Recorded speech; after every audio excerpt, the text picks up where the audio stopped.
If your child struggles to take turns or to share their toys with others, you can bet you're not alone. I received a DM from a learning support assistant who supports a child the other day, and I asked her, can I answer this question on a video because I think it's a common one.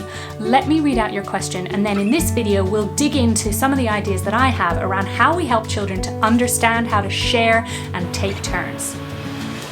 And while we're on the subject, are we friends on Instagram? Here's my tag. I would hope to see you there. You can also get in touch with me on the DMs. Here is the message. Hi Bryony, I'm a one-to-one in a reception class with a little boy who has a speech and language delay. We are currently working on turn-taking/sharing, as my one-to-one gets quite upset if another child or myself uses the toy or object that he's using. I just wondered if you had any tips on this. Yes, I do. Let's dig into some of those. So my first suggestion would be to not worry about getting the toy from your child, not worry about getting them to share the toy, because this can be quite a leap, and there's a lot of other things that we can do early on to help a child to understand the idea of how we take turns and how we share a favorite toy without building in that kind of panic of, oh, I'm having to let go of my favorite thing. If your child has a communication difficulty, then there's the additional challenge or fear for them that if another child takes something from them, then they won't be able to communicate their distress or their protest about this. So let's start with some things where your child can actively practice in a nice, safe, calm, one-to-one setting, the whole idea of how we take turns. And we're going to start with taking turns rather than sharing, because sharing often involves giving up a favorite thing, and that is hard for all of us. So let's start with turn taking. I would begin by establishing a little bit of one-to-one practice time with some favorite toys. Some of those toys that you might like to do a little bit of turn taking with. For this question, we're thinking about a child who as he's in reception, I would guess is about 4 years old. So he might be able to do some simple turn-taking games like hanging monkeys or pop-up pirate. And so within a short little period of time, that child can practice taking turns. And we're going to make it as clear as possible for that child that it's my turn and then your turn. So we can use some simple visuals to lay out and almost give a child a bit of a plan for what's going to happen. First it's going to be Ahmed's turn, then Bryony's turn, then Ahmed's turn. Anything that we can do to add as many visual props to this as possible is going to help.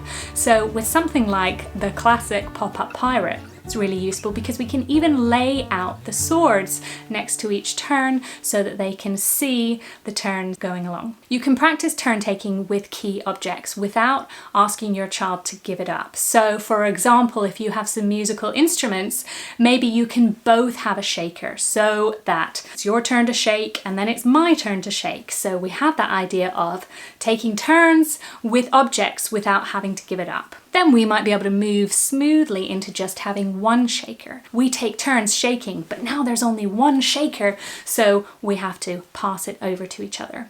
If we are just beginning to help a child to learn the idea of sharing an object so that we can take turns, then I would make my turn as short as possible. So give me the toy please, I'll have a tiny shake and I'll give it right back to you. So we're thinking about how 4-year-olds' attention spans can be pretty brief, and we want to really support the idea that when you give something away, it comes back to you as well. That's part of sharing and taking turns. And so I will make my turn even briefer than the child so that they learn, oh, when I share this toy, when I give it to someone else, it comes back to me. So this is great if you can do it in a quiet one-to-one situation, your kind of focused practice time, before expecting the child to launch into a whole class of 30 other children and to start sharing in that situation. So I think it's great from this question from this learning support assistant that they've made it a target for this child to learn how to take turns, because that suggests that it's going to be focused practice rather than being this reactive thing where when there's drama in the classroom because someone else wants to play with the best red car, then we react and say, oh no, we have to share, we have to take turns, which is very reactive. Instead, we're thinking about how we can be proactive and say, we practice this in this quiet, calm situation, and then maybe we might invite a second child to join us in this calm situation that's got adult mediation, adult support, and we can practice and kind of build it up over time. I mentioned that for children with a communication difficulty, there's the added worry that they won't be able to protest and communicate if someone has taken their favourite thing and maybe won't give it back. And so you could also help your child to learn some of those key phrases. You might model them within your practice time, and you might practice them together. Phrases like, "My turn please," or "Can I have a go?" or "Please can I try that?" Another thing that you might want to practice with them is the whole idea of swapping. Maybe you don't have to give up something, but you can swap. This would be a great thing for your child to develop their overall kind of social strategies, that maybe if they want something from someone else, they can say, "Can I have a go?" or "Can we swap?" Maybe your child even needs to learn the phrase, "Give it back." Those phrases that children spontaneously use might be ones that your child needs some help to learn. And the ability to stand up for yourself and protest is just as important as a communication target as remembering to say please and thank you or whatever other polite sentence construction things we might be thinking about. There's just a few ideas for you. Thank you so much for your question, and how fabulous and lucky your little one is to be having an LSA who's really engaged and thinking about these fundamental communication milestones in how we interact, how we communicate, and how we work as a group. So thanks for your question, and whatever you're doing within your classroom with your child or as a parent with your own child, remember that every tiny step is a step in the right direction. Keep going, you're doing fantastically.